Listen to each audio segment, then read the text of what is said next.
Brother Arsalan Iftikhar is an international human rights lawyer, a global media commentator, and author of the book Scapegoats: How Islamophobia Helps Our Enemies and Threatens Our Freedom, which President Jimmy Carter called an important book that shows Islamophobia must be addressed urgently. Additionally, Arsalan was also awarded the 2013 Distinguished Young Alumni Award from Washington University School of Law in St. Louis. He is a longtime on-air commentator for the National Public Radio and CNN, and CNN named him one of the top 100 CNN op-eds that tell the story of the 2010s decade in December of 2019. Throughout his career, Arsalan's on-the-record media interviews have appeared in virtually every major news network that you can think of, including CNN, BBC World News, the Los Angeles Times, the New York Times, NPR, C-SPAN, the Washington Post, and the list goes on and on, mashallah. So please give a warm welcome to Brother Arsalan Iftikhar. Assalamu alaikum.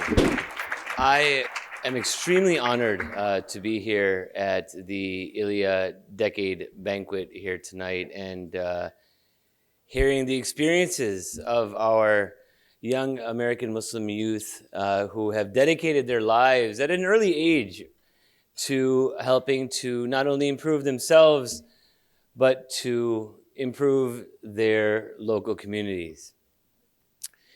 Now, when Ilya first invited me to come speak here, one of the questions that I always ask Muslim organizations who invite me as a keynote speaker for their banquets is what their target fundraising goal for that evening is going to be.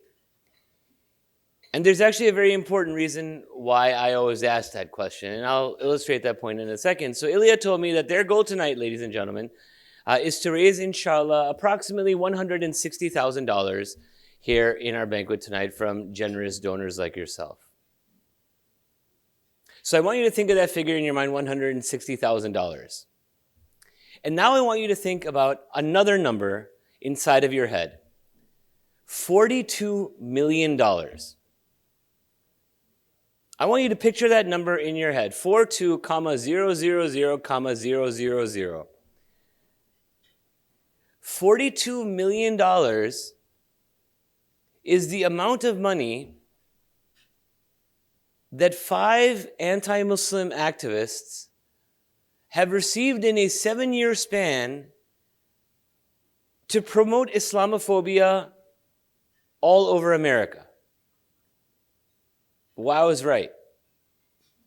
5 people get $42 million to demonize you and me and our way of life. And sadly today, many of our worthwhile Islamic organizations like Ilya and others operate on 1/100th of that budget, on a shoestring budget, to try to counteract the $42 million and the machinery, the Islamophobia machine that is seeking to marginalize our way of life and turn us into second-class citizens here inside of our own country.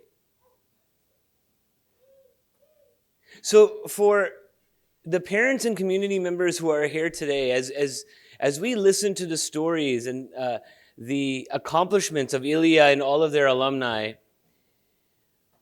I really want you to look inside of yourself and ask yourself,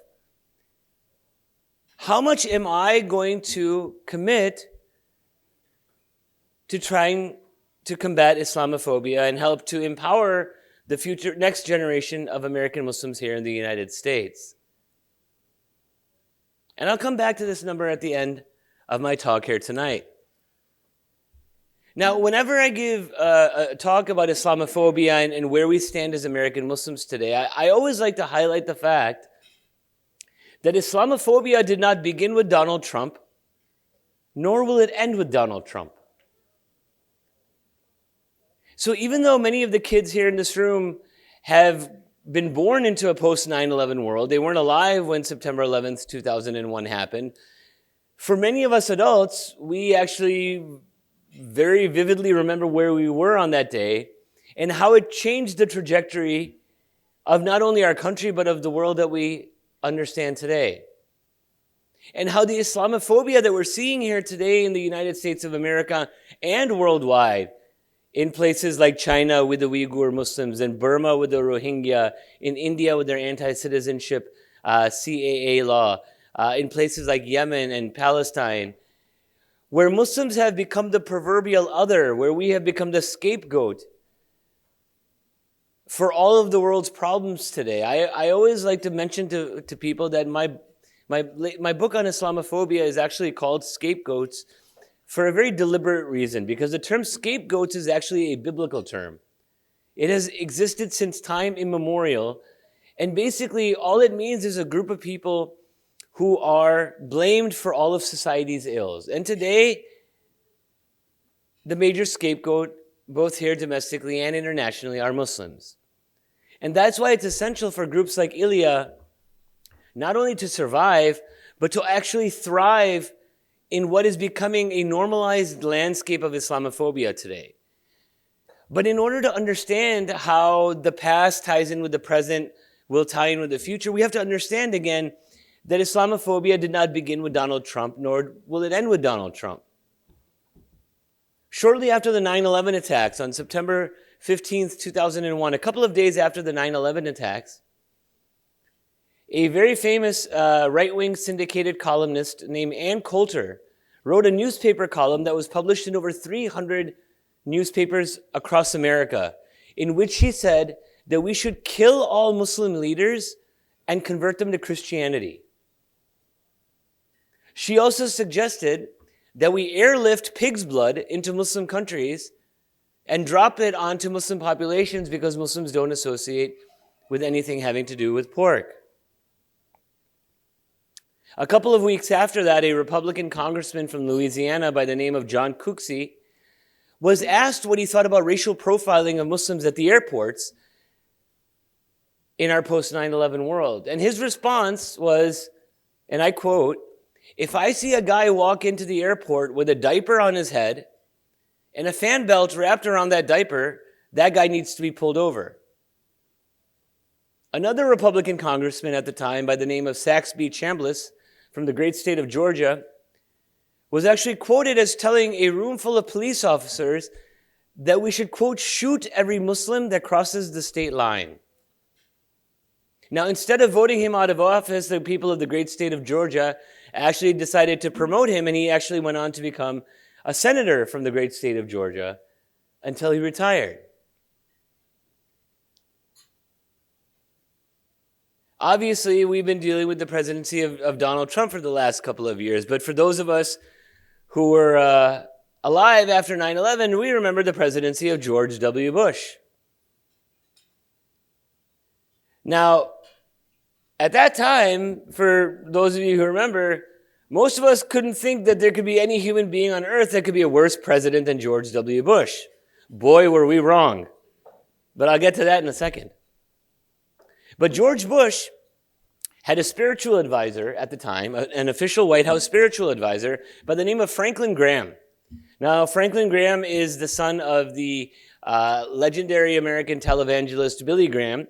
And Franklin Graham, while he was the spiritual advisor to the President of the United States, went on to NBC Nightly News and proceeded to tell NBC Nightly News that he believed that Islam is a wicked and evil religion. Now, when given an opportunity to take back his remarks, not only did he not take back his remarks, but he's repeated those remarks ever since that time for the last 15 years. Another televangelist at the time, Reverend Jerry Falwell, went on CBS News 60 Minutes and told the entire American public that he believed that our Prophet Muhammad sallallahu alaihi wasallam was a terrorist. So you're starting to see some of the origin story about where we are today when it comes to the Islamophobia that we see coming from Donald Trump and right-wingers everywhere. Now, of course, many of you might know this, that with such Islamophobic rhetoric that was going on in the United States, that this was obviously going to start to manifest itself in terms of anti-Muslim hate crimes all over the country. And to highlight the sheer absurdity of hate crimes after 9/11, as many of you might know, that the first 9/11 hate crimes murder that occurred here in the United States was actually against a man who was neither a Muslim nor an Arab.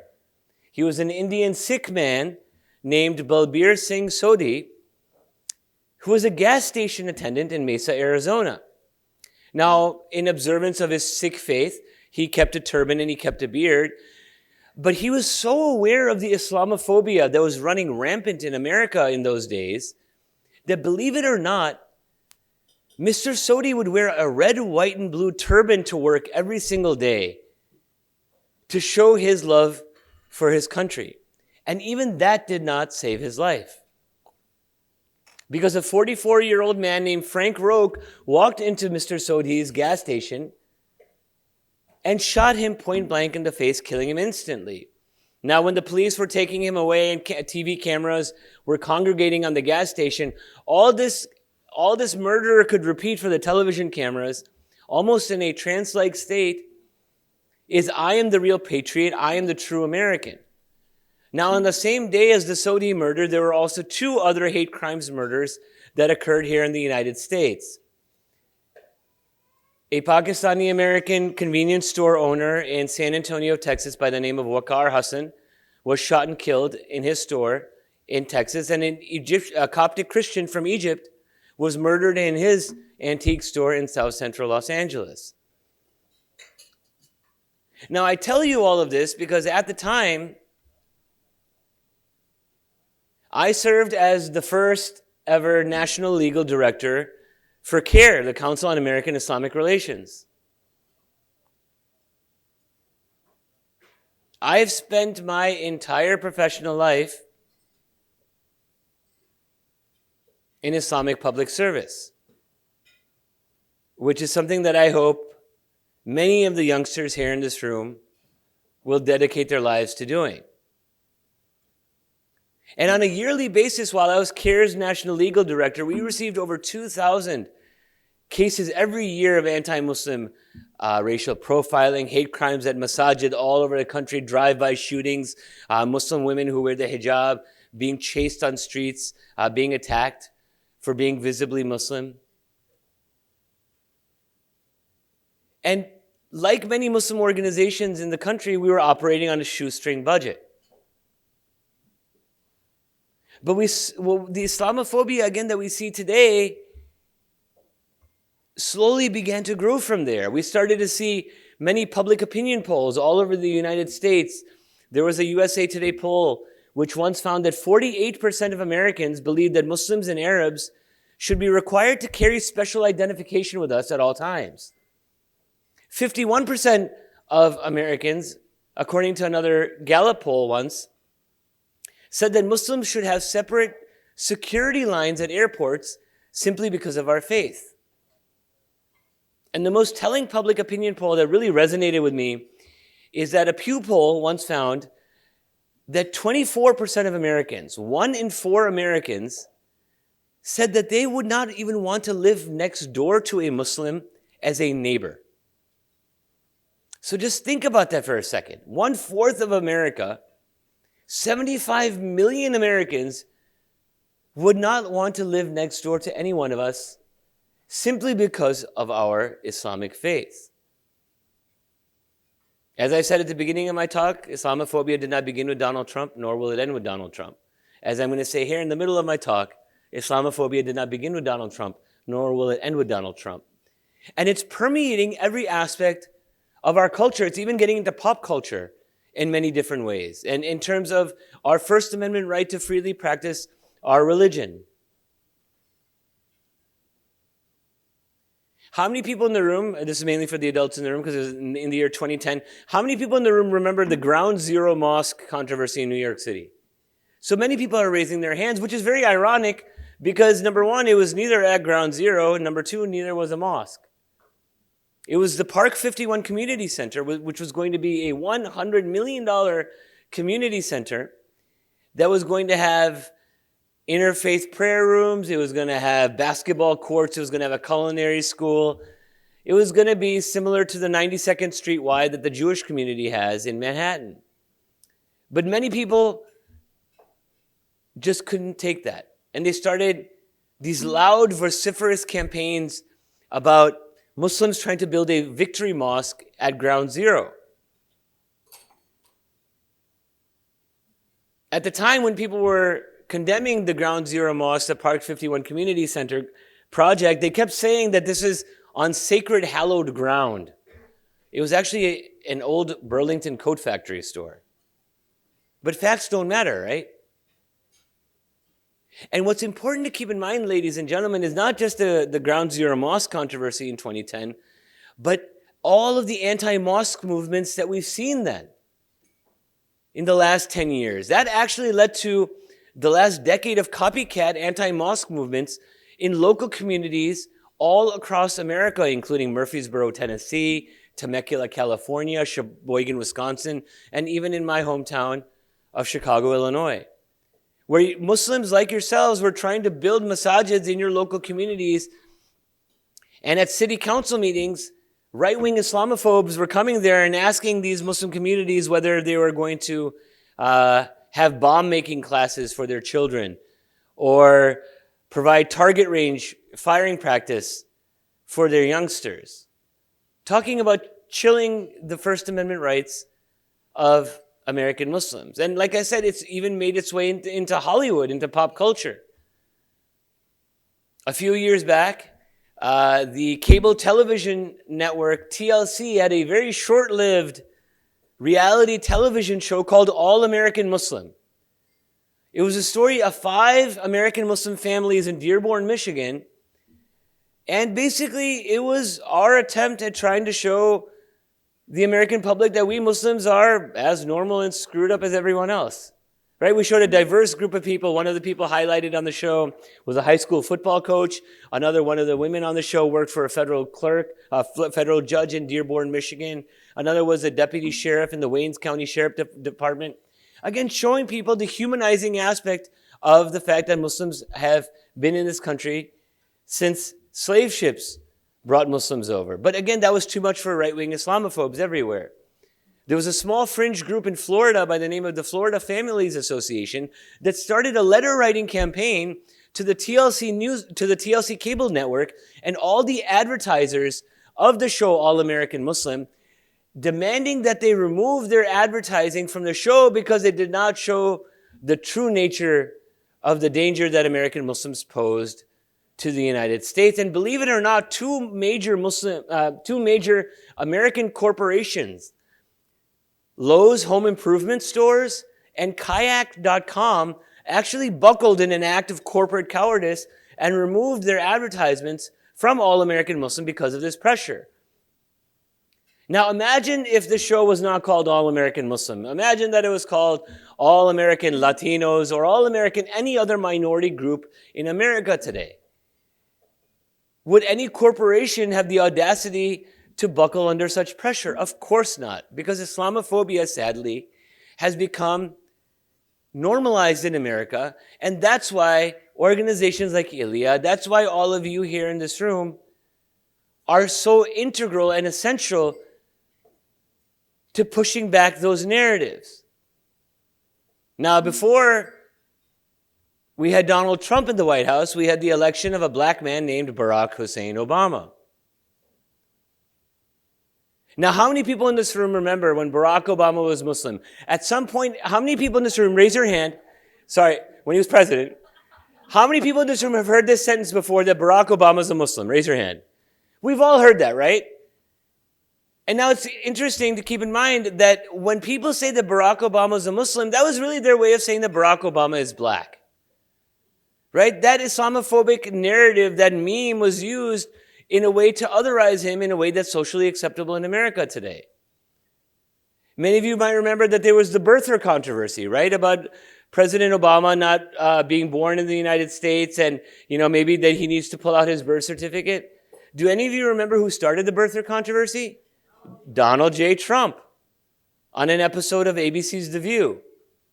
And when he first brought it up, he not only said that we haven't seen President Obama's birth certificate, but he actually also said, I don't know why he's not showing his birth certificate. Maybe it says he's a Muslim on there. I don't know. And that led to the presidency of Donald J. Trump. Now again, I could spend an entire hour here on the Islamophobia of Donald Trump. But I want to highlight some things that we often don't forget, don't remember. Again, most people remember all the Muslim travel ban stuff that he said, right? The banning, I'm going to call for a complete and total shutdown of Muslims from entering the United States until we can figure out what the hell is going on.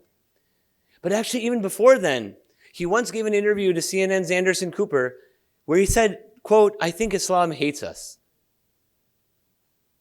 As though Islam was the 8th grade bully that used to take his lunch money. He's called for the surveillance of American mosques. He's called for the registration of Muslims into national databases. All the things that we heard in Nazi Germany in the build-up to the concentration camps which held over 6 million innocent Jewish folks. He surrounded himself with Islamophobes like Sebastian Gorka and Steve Bannon and Stephen Miller. His first national security advisor, Michael Flynn, once said that Islam is a cancer on the world today. Now you can imagine with this sort of rhetoric coming from the White House, from the commander-in-chief of the United States, we're going to start to see Islamophobia weaponized in other places all over the world as well. And that's what we're seeing here today.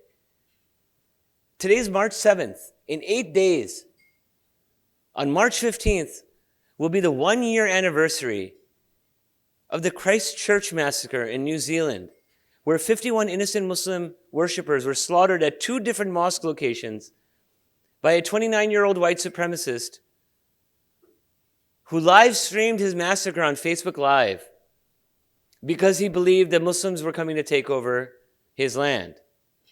2 weeks ago in Hanau, Germany, we saw another white supremacist kill 9 Kurdish and Turkish Muslims at a hookah lounge, again because of their Islamic beliefs and their Muslim identity. Never in our lives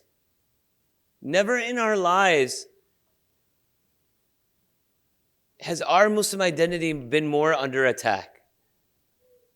And that's why organizations like Ilya are essential to building the future of Muslim public servants here in the United States. I say this in every single one of my talks. And my wife hates this because she's a doctor. Don't become a doctor. Don't become an engineer. I know Brother Eamon's an engineer. We have plenty of those. Don't even become a lawyer. We have plenty of those now. We tend to get oversaturated in one thing, right? We don't spread ourselves evenly enough. Go into public service. Become a teacher. Become an academic. Become a professor. Help to teach Islam in universities and colleges. Become an environmental activist. Whatever you do, love doing what you do, and I promise that you'll never have a job a day in your life. At the beginning of my talk, and now here at the end of the talk, I'm going to remind you of the number $42 million. $42 million is the amount of money that 5 anti-Muslim activists have received over the last 7 years to push Islamophobia all over the United States. Ilya's fundraising goal here tonight is $160,000. That's less than 10% of that goal. That's less than 10% of that number. For those of you here in this room of adult age who can donate here tonight, I always like to close out with this little hypothetical exercise. I want you to close your eyes, and I want you to look into your mind's eye. And I want each person in this room to come up with a magic number in your brain. And what that magic number is basically how much you are worth. I want you to close your eyes. I want you to think to yourself, how much do I have in our bank accounts? How much do I have in our stock portfolios, in retirement accounts? Minus out all the, the costs that you have in everyday life, but come up with a magic number in your brain in terms of, I'm worth $50,000, I have 2.3 million, whatever it is. It could be $2, it could be $20 million. I want you to get that number in terms of how much you're generally worth in terms of this dunya. How much coin do you have to your name? And then I want you to think to yourself, exactly how many of those coins am I going to take into the grave with me when I die? And the answer for all of us is 0. Not one penny that we earn in this dunya is going to go with us into the grave. So why not spend some of that money here tonight to help combat this Islamophobia that is a generational problem. This is something that our children and our grandchildren are going to have to deal with. I've done this my entire professional life now for 20 years. Right? There are a few of us who have done Islamic work our entire professional lives. Yasmin Al-Hadi is here. She's a very successful lawyer now. She's a comedian, former chairman of Penny Appeal USA. I actually remember Yasmin when she was a 19-year-old intern at CARE when I was National Legal Director. That is right. There are a few of us that have forsaken dunyawi luxuries to help protect all of your rights so that you can sleep well at night, so that your children can sleep well at night and be proud of their Muslim identities. I cannot tell you, ladies and gentlemen, the thing that breaks my heart today, in the last 1 year alone, I cannot tell you, I've probably heard of at least 12 cases, at least 12 cases of young Muslim kids committing suicide all over the country today. As young as 11 years old, who are being bullied for being Muslim at school. This is an existential issue, not only for American Muslims, but for global Muslims worldwide. We might not be able to do much for the Rohingya in Myanmar or the Uyghurs in China or even the Indian Muslims in New Delhi. But we can do a lot for American Muslims here in the DMV area and beyond. We're here tonight at the decade. We're here at the 10-year anniversary of Ilya. I want to come back and speak at the 20-year anniversary and make sure that there's an Ilya chapter in every one of the 50 states of this union here in America, inshallah. So again, before you leave here today, think to yourself, am I willing to put my money where my mouth is? That none of my money is going to go with me when I leave this earth. What do I want to leave here for my legacy so that my children and my children's children can further solidify their Muslim identity here in the United States?